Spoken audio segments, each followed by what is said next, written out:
Megastar Chiranjeevi కాసేపటి క్రితమే Gannavaram airport కు చేరుకున్నారు. రేపు చంద్రబాబు ప్రమాణ స్వీకారానికి మెగాస్టార్ చిరంజీవి రాష్ట్ర ప్రత్యేక ఆహ్వానితులుగా హాజరు కానున్నారు.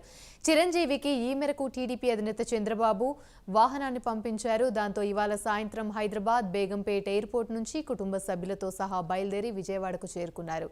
మెగాస్టార్ చిరంజీవిని గన్నవరం ఎయిర్పోర్ట్ కు చేరుకోగానే మెగా అభిమానులు సందడి చేశారు. చిరంజీవితో పాటు పవర్ స్టార్ రామ్ చరణ్ సైతం చంద్రబాబు ప్రమాణ స్వీకార కార్యక్రమానికి హాజరు కానున్నారు.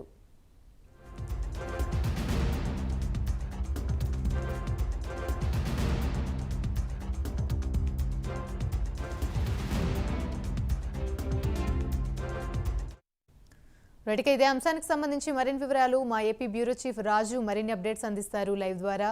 రాజు, చెప్పండి, చంద్రబాబు ప్రమాణ స్వీకారానికి స్టేట్ గెస్ట్గా చిరంజీవిని అయితే ఆహ్వానించడం జరిగింది. దీనికి సంబంధించి పూర్తి అప్డేట్స్ ఏంటి?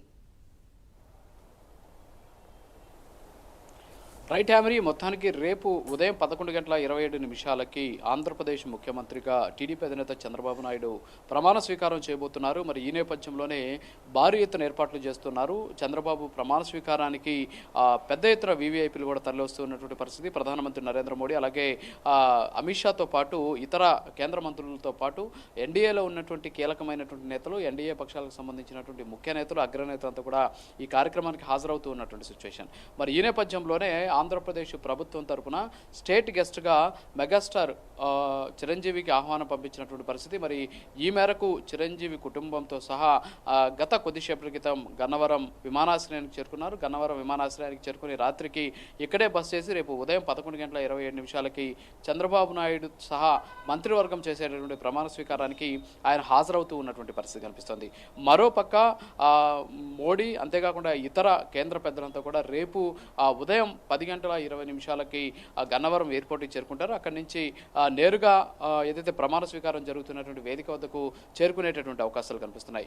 అయితే అమిత్ షా మాత్రం ఇవాళ మరి కాసేపట్లో, అంటే 9:20 ఆయన గన్నవరం ఎయిర్పోర్ట్కి చేరుకుంటారు. గన్నవరం ఎయిర్పోర్ట్కి చేరుకొని అక్కడి నుంచి నేరుగా ఉండవల్లిలో ఉన్నటువంటి చంద్రబాబు నాయుడు నివాసానికి చేరుకొని అక్కడ 10:30 వరకు కూడా టీడీపీ అధినేత చంద్రబాబు నాయుడు తోటి ఆయన చర్చించేటటువంటి పరిస్థితి ఉంది. ఈ క్రమంలోనే ఎస్పెషల్లీ ఆంధ్రప్రదేశ్ నుంచి ఎంపికైనటువంటి బీజేపీకి సంబంధించినటువంటి ఎమ్మెల్యేలో ఎవరికి ఏ మంత్రి పదవి ఇవ్వాలి, దానికి సంబంధించినటువంటి పోర్ట్ఫోలియోస్ ఎవరెవరికి ఏమేమి కేటాయించాలి అనేటటువంటి అంశం మీద 10:30 వరకు కూడా వాళ్ళు చర్చించేటటువంటి అవకాశం ఉన్నాయి. ఆ తర్వాత ఆయన నోవాటెల్ హోటల్కి వెళ్ళి అక్కడ రాత్రికి బస చేసి రేపు ప్రధాని నరేంద్ర మోడీ వచ్చాక ఆయనతో కలిసి ఇక్కడ జరిగేటటువంటి ప్రమాణ స్వీకార కార్యక్రమంలో కూడా పాల్గొనేటటువంటి పరిస్థితి కనిపిస్తోంది.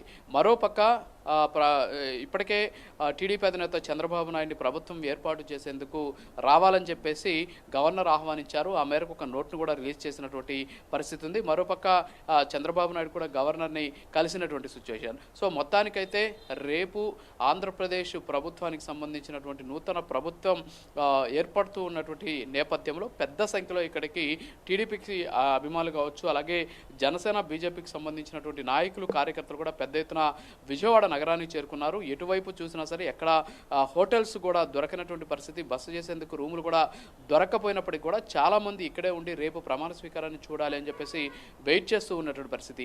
అయితే రేపు జరిగేటటువంటి ప్రమాణ స్వీకారానికి దాదాపు 2 లక్షల వరకు కూడా ఈ కార్యక్రమానికి హాజరయ్యేటటువంటి అవకాశాలు ఉన్నాయని చెప్పేసి చెబుతూ ఉన్నారు. దీంతో పాటు విఐపి, వివిఐపికి సంబంధించినటువంటి పాసులు కూడా, అంటే ఒక్కొక్క నియోజకవర్గానికి సంబంధించి 100 నుంచి 150 మంది వరకు ఆ నియోజకవర్గానికి సంబంధించినటువంటి ముఖ్య నేతలు, పార్టీకి సంబంధించినటువంటి అనుబంధ సంఘాల నాయకులు, అంటే మొత్తం 100 నుంచి 150 మంది వరకు ఒక్కొక్క నియోజకవర్గానికి విఐపి పాసులను కూడా కేటాయించినటువంటి సిచ్యువేషన్ ఉంది.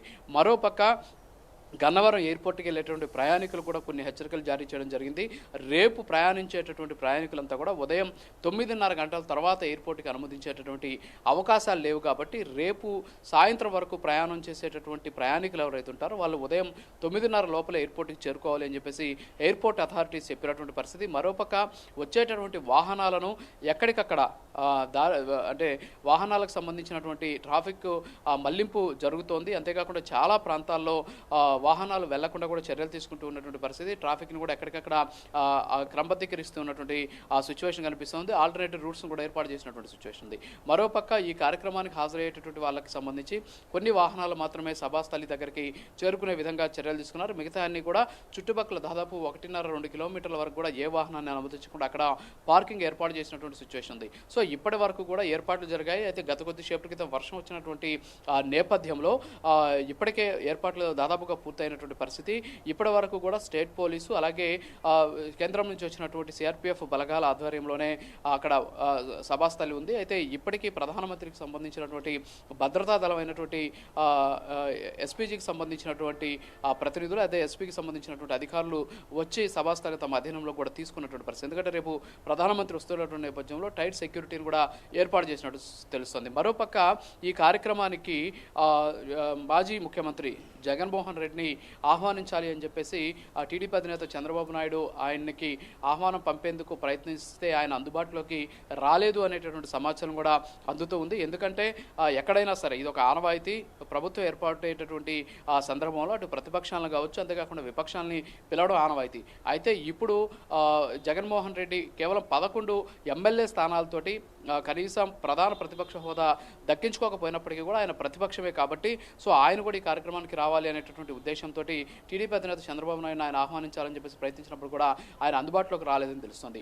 మరోపక్క అనేక మంది వీఐపీలు అంటే సినీ ప్రముఖులు కావచ్చు, రాజకీయ ప్రముఖులు కావచ్చు, ఇతర రాష్ట్రాలకు సంబంధించినటువంటి ముఖ్యులంతా కూడా ఈ కార్యక్రమానికి హాజరవుతూ ఉన్న సిచ్యువేషన్ కనిపిస్తుంది. మరోపక్క తమిళనాడుకి సంబంధించి సూపర్ స్టార్ రజనీకాంత్ కూడా ఈ కార్యక్రమానికి వస్తూ ఉన్నటువంటి సిచ్యువేషన్ ఉంది. సో మొత్తానికైతే రేపు జరిగేటటువంటి ప్రమాణ స్వీకారానికి భారీ ఎత్తున ఏర్పాట్లు చేశారు. సో అందుకు అనుగుణంగానే ఇప్పటికే భద్రతా చర్యలు కూడా చేపట్టిన సిచ్యువేషన్ కనిపిస్తుంది. Yamini. Right, thank you Raju.